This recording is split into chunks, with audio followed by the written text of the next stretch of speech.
আমি আসলে দেখছিলাম তার নামটি আতাউর রহমান বিক্রমপুরী, আমি মিস করে গেছিলাম। তিনি বলছেন তো উস্কানি দেওয়ার জন্য, আহ্বান জানানোর জন্য, নির্দেশ দেওয়ার জন্য শিবিরের সেই নেতাদেরকে রাকসুর ভিপি, শিবিরের রাকসুর ভিপি এবং তারপরে জাহাঙ্গীরনগর বিশ্ববিদ্যালয়ের ছাত্র শিবিরের সেক্রেটারি, তাদেরকে কি আসলে গ্রেপ্তার করা উচিত কিনা উস্কানি দেওয়ার জন্য?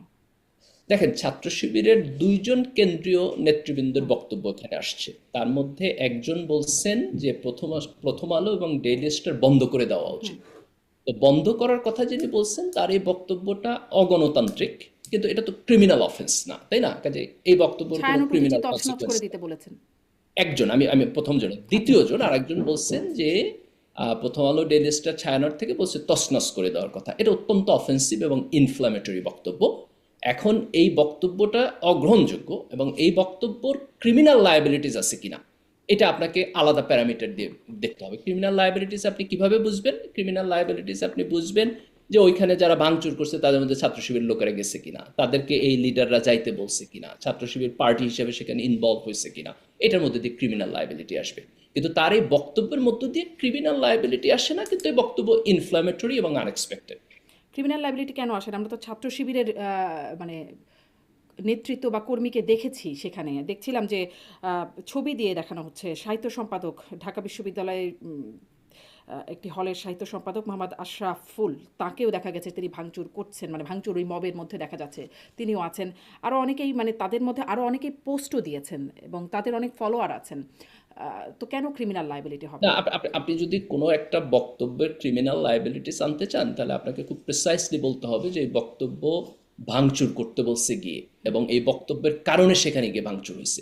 তো আপনি যদি কেস বাই কেস যাইতে চান, মানে যেতে পারেন, তাহলে আমার বক্তব্য কোট করলে আমি বলতে পারবো। যেখানে আপনি বলছেন যে একজন ফিজিক্যালি সেখানে প্রেজেন্ট হয়েছে, আমি এখনো জানি না এটা ইনফরমেশনটা ট্রু কিনা। যদি হয়, যদি মানে ধরেন একজনকে ১০০ লোক অন্তত গেছে। চিহ্নিত করা গেছে, বাকি কেউ আছে আচ্ছা, কিনা জানি দেখেন, না। হ্যাঁ। ধরেন যে আপনি প্রথম আলো ডেইলি স্টার ভাঙতে ১০০ লোক গেছে, ২০০ লোক গেছে, তার মধ্যে একজন ছাত্র শিবিরের ছিল, তাহলে তো আপনি এইটার কারণে ছাত্র শিবিরের প্রতি আঙুল তুলতে পারেন না, তাই না? এটা আনএক্সপেক্টেড বলতে পারেন। কিন্তু ১০০-র মধ্যে যদি ৫০ জন লোক ছাত্র শিবিরের হয় তাহলে আপনি বলতে পারেন যে ছাত্র শিবির কিন্তু সাংগঠনিকভাবে দেখেন, সেখানে গেছে। যারা তারা যেই সংগঠন প্রতিষ্ঠান ভাঙতে বললেন সেগুলোতেই ভাঙচুর করা হলো। কেন ক্রিমিনাল লাইবিলিটি আসবে না? না, দেখেন, এটা তো আপনি, মানে তারা এখানে বলছে বলে এটা ভাঙচুর হয়েছে, এটা যতক্ষণ পর্যন্ত প্রমাণ না হবে ততক্ষণ পর্যন্ত ক্রিমিনাল লায়াবিলিটিস তো থাকে না, তাই না?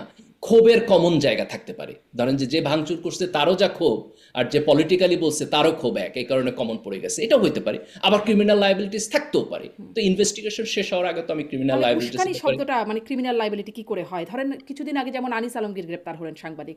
তিনি নাকি উস্কানি দিচ্ছেন স্থিতিশীলতা নষ্টের, এবং তিনি রিমান্ডেও আছেন। আদালতের তাকে রিমান্ড ৫ দিন বা কতদিনের রিমান্ডেও দিয়েছিলেন। সেটি কি জাস্টিফাইড হয়েছে? না, দেখেন, এটা তো ভিন্ন প্রশ্ন। আপনি যদি বলেন যে আনিস আলমগীরকে গ্রেপ্তার করা ঠিক হয়েছে কিনা, এটার সাথে তো আর এটার কোনো না, সম্পর্ক নেই। সম্পর্ক এখানেই। উস্কানি শব্দের একটা মিল আছে। উস্কানি, উস্কানি শব্দ। সেখানেও একটা উস্কানি, এখানেও উস্কানি। মানে উস্কানির যদি ক্রিমিনাল লায়াবিলিটি না থাকে, তাহলে আনিস আলমগীর গ্রেপ্তার কেন হন ক্রিমিনাল লায়াবিলিটি সন্ত্রাস বিরোধী আইনে, ইনারা কেন হচ্ছেন না? এভাবে আসলে দেখেন, প্রাসঙ্গিক। যেই পার্সপেক্টিভে আমি বলতেছি যে এখানে ক্রিমিনাল লায়াবিলিটিস আছে কিনা এটাকে স্ক্রিন করতে হবে, সেই একই প্রিন্সিপাল আনিস আলমগীরের ক্ষেত্রে প্রযোজ্য। তার ক্ষেত্রে যদি এটা ক্রিমিনাল লায়াবিলিটিস না থাকে তাকে অ্যারেস্ট তাহলে করা যদি উচিত না। বলছেন কেন আপনি? মানে তাদের ক্ষেত্রে তো যদি বলেন না। আপনি বলেন আনিস আলমগীরকে গ্রেপ্তার করা কি আপনার মনে হয় যে ক্রিমিনাল লায়াবিলিটি আছে যৌক্তিক হয়েছে? হয়েছে যৌক্তিক। আমি খুব একেবারে ক্লিয়ারলি জানি না ওনার কোন মামলায় গ্রেপ্তার করছে। আমি জেনারেলি আপনি যদি বলেন যে উনি উনি তো হচ্ছে সাংবাদিক এবং টকশো করেন, তাই না? ওনাদের ব্যাপারে মানে যে টক অভিযোগ, শোতে তো উস্কানি দিয়েছেন তিনি, স্থিতিশীলতা নষ্টের, এরকম তাদের এটা অভিযোগ। এটা সাধারণত খুবই ভেইগ অভিযোগ। জেনারেলি আমি ওনার কেসটা আসলে খুব ডিটেল ভাবে দেখি নাই, কারণ আমি বক্তব্য দিতে, মানে খুব কনক্লুসিভ বক্তব্য দিতে পারবো না, কিন্তু সাধারণত এটা ভেইগ, এই জাতীয় বক্তব্য। দেখেন, এখানে যেটা পয়েন্ট আসে সেটা হলো যে বিগত ফ্যাসিস্ট সরকারের পক্ষে যারা কথা বলতে চায় এবং তাদেরকে এক ধরনের লেজিটিমেসি দিতে চায়, তাদের ব্যাপারে আইনের প্রয়োগটা কেমন হবে।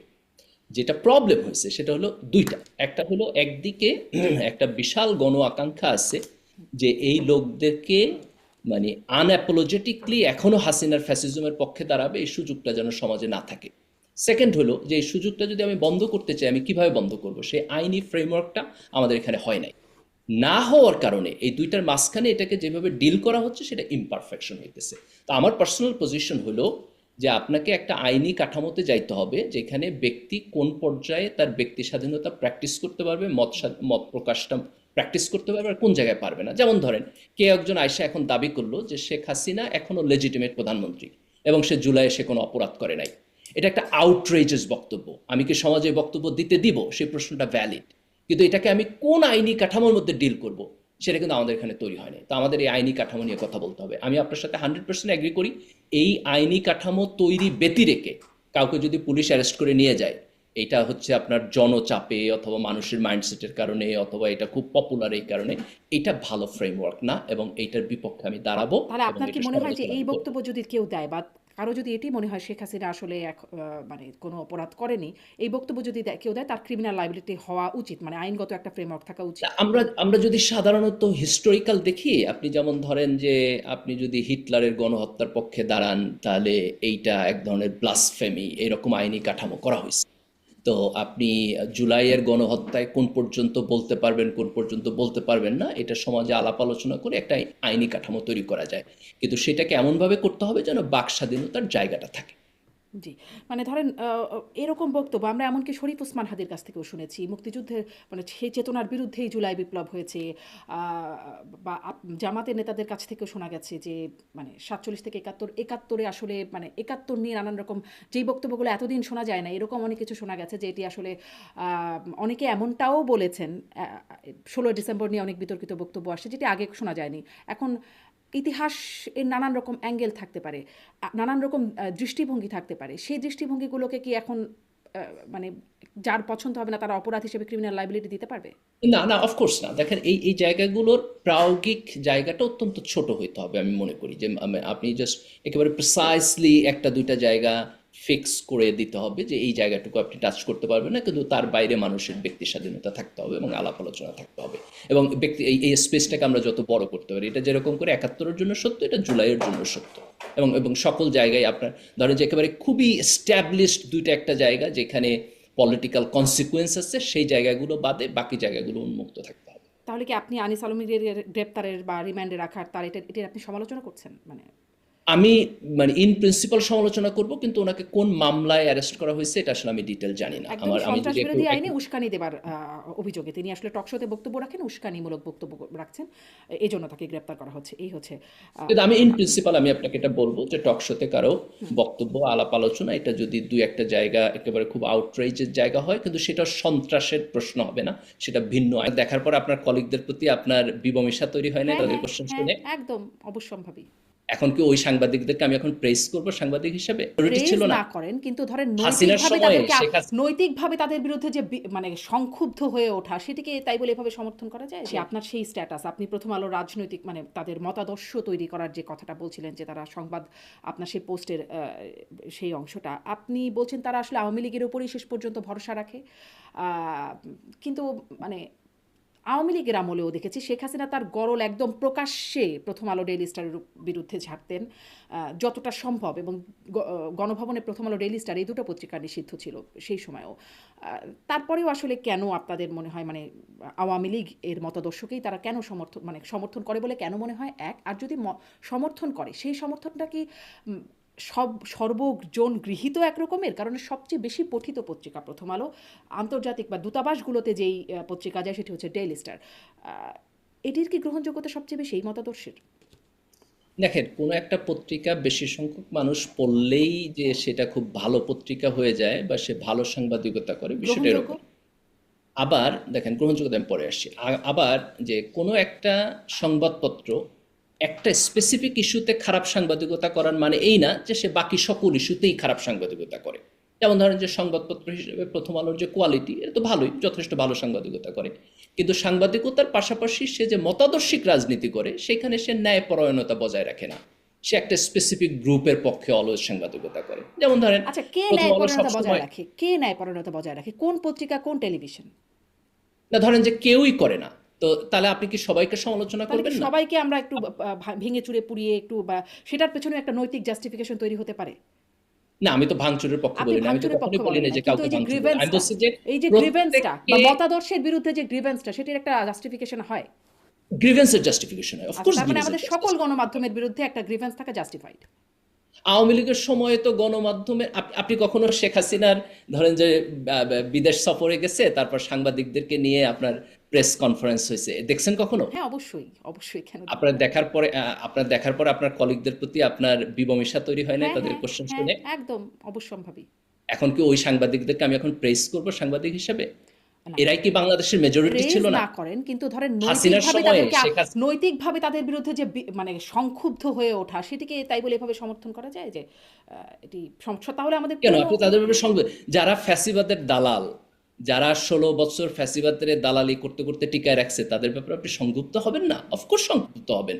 সংক্ষুব্ধ হয়ে তাদের অফিস ভাঙতে যাবেন না, সংক্ষুব্ধ হয়ে তাদের নাগরিক অধিকারের উপর হস্তক্ষেপ করবেন না, কিন্তু সংক্ষুব্ধ তো আমি ধরেন হবই। এই যারা 16 বছরে দেখেন আওয়ামী লীগের 15 বছরের ফ্যাসিবাদ আমাদের দেশের 50 বছর পিছাই দিছে, যারা এটারে আপনার হচ্ছে বাতাস দিয়া পানি দিয়া এটারে বড় করছে, আমি অফকোর্স তাদের ব্যাপারে সংক্ষুব্ধ হবো। তারা তারা জনশত্রু, তারা দেশের শত্রু, এখন তারা ধরেন এই দেশের বাতাস রাজনীতির পানি তো শত্রু। বাতাস আমাদের দেশের গণমাধ্যমগুলো খুবই আনফরচুনেটলি কিন্তু যেদিকে আসলে স্রোত যায় সেদিকেই তারাও যায়, বাতাসটা সেদিকেই যায়। ধরেন তারেক রহমান ফিরল, একটা বিশাল ঘটনা, কিন্তু সেখানে যেই রকম গণমাধ্যমের কাভারেজ দেখা গেল, অনেকেই বলছেন বেশি বাড়াবাড়ি, অনেকেই বলছেন যে অনেক ঘটনা ছিল সেগুলো বাদ দিয়ে চলে যাওয়া হলো, পুরো একদম পাই টু পাই দেখানো হলো, এগুলোর এতটা মানে আধিক্যতাও অনেকে আচ্ছা, বলছেন। এবার আপনি খুব একটা সুন্দর পয়েন্ট আসছেন। এবার আপনার প্রথম আলো কতখানি মানে কোয়ালিটি সাংবাদিকতা করে এটা এটা আপনি বুঝবেন। প্রথম আলো একসময় তারেক রহমানের ক্যারেক্টার অ্যাসাসিনেশন করছে, যে তারেক রহমান হচ্ছে দুর্নীতিবাজ, দুর্নীতির বরপুত্র। এখন সে প্রথম আলো আপনি দেখেন যে তারেক রহমানে কি পরিমাণ প্রেস করতেছে। আগেও যেটা করছে এটাও সাংবাদিকতা ছিল না, এখনো যেটা করতেছে এটাও এটা তো সাংবাদিকতা না। সকল গণমাধ্যম করেছে, কে করে নাই? সকল গণমাধ্যম করলে তো সবারই চরিত্র খারাপ। এখন আপনি যদি এই গণমাধ্যমকে নৈতিকভাবে প্রশ্নের সম্মুখীন না করেন, তাহলে তো আবার আরেকজন হাসিনা হবে। ধরেন এখন তাহলে তো আবার আপনি সকল এই ফ্যাসিবাদ গণমাধ্যম থেকে তারেক দেশে, রহমানের পক্ষে বলছে বা আশাকে মানে বলছে, বা ধরেন এইটার কোনো খুব সমালোচনার জায়গা তৈরি হচ্ছে না এখনো, এবং বা ধরেন সমালোচনা করলে আবার আনিস আলমগীরের মতো গ্রেপ্তার হয়ে চলে যেতে হচ্ছে কারাগারে। তা একই তো ঘটনার পরিবর্তন কি হলো? এই গ্রিভেন্সও তো নৈতিকভাবে কারো না কারোর মধ্যে চলেই আসবে, আসবে না? না আসলেই তো এখন দেখেন এখন আপনি যদি এটার পরিবর্তন করতে চান আপনার তো কথা বলে যেতে হবে, তাই না? আমরা যদি গণমাধ্যমকে গণজবাবদিহিতার জায়গায় না আনতে পারি, তাহলে তো এই কালচার কখনো পরিবর্তন হবে না। আগে তারা হচ্ছে আপনার হাসিনার দালালি করত, এখন যারা ক্ষমতায় আসবে তাদের দালালি করবে, এবং আগের চাইতে 10 গুণ বেশি দালালি করবে। তাহলে আগের সিস্টেমে যেখানে ছিল এখনকার সিস্টেমে সেখানে তাহলে যাবে। সব অথচ গণমাধ্যমের কি হবে তাহলে? নৈতিক জাস্টিফিকেশন বলছেন যেটি, যে একটা নৈতিকতা বা মানে গ্রিভেন্সের পেছনে যে জাস্টিফিকেশন বলছেন, তাহলে আসলে সব গণমাধ্যমই তো বন্ধ করে দেওয়া উচিত সেই অর্থে। না, আপনি আবারও ভুল জায়গায় যেতেছেন। দেখেন, গ্রিভেন্সের ম্যানিফেস্টেশনে আপনি সংবাদপত্র বন্ধ করতে পারবেন না, গ্রিভেন্সের ম্যানিফেস্টেশনে সংবাদপত্র ভাঙতে পারবেন না, কিন্তু গ্রিভেন্সের ম্যানিফেস্টোকে আপনি সংবাদপত্রকে সমালোচনা করবেন, এবং এই সমালোচনার যে প্রেশার এটা যখন সে ফিল করবে, তখন সে হয়তো আরেকটু বেটার সাংবাদিকতা করতে ইন্টারেস্টেড হবে। কিন্তু এটা সমালোচনা ভাঙচুর এবং বন্ধের জায়গায় যাওয়া যাবে না। সমালোচনা করলে আবার যেভাবে গ্রেপ্তার হয়ে যেতে হয় সেটাও তো একটা ভয়ের ব্যাপার। মানে আনিস আলমগীরকে গ্রেপ্তার করে আন্তর্জাতিক গণমাধ্যমে এরকমটা চলে আসছে, যেটা স্বাধীন সাংবাদিকতার পেছনে বড় বাধা হিসেবে আন্তর্জাতিক গণমাধ্যমগুলো বলছে। দেখেন, এই ভদ্রলোকের অতীত তো খুব ভালো না, কিন্তু কারোরই তো ওনার অতীত ভালো মানে না, না, ডক্টর না, না, মির্জা না, গালিব। সবার অতীত খারাপ। আপনার অতীত ভালো তো। আপনার অতীত তো আনিস আলমগীরের মতো এত খারাপ না। আচ্ছা, যে ভালো লোক সমাজে নাই তা তো না। জি, আচ্ছা, আমার অতীত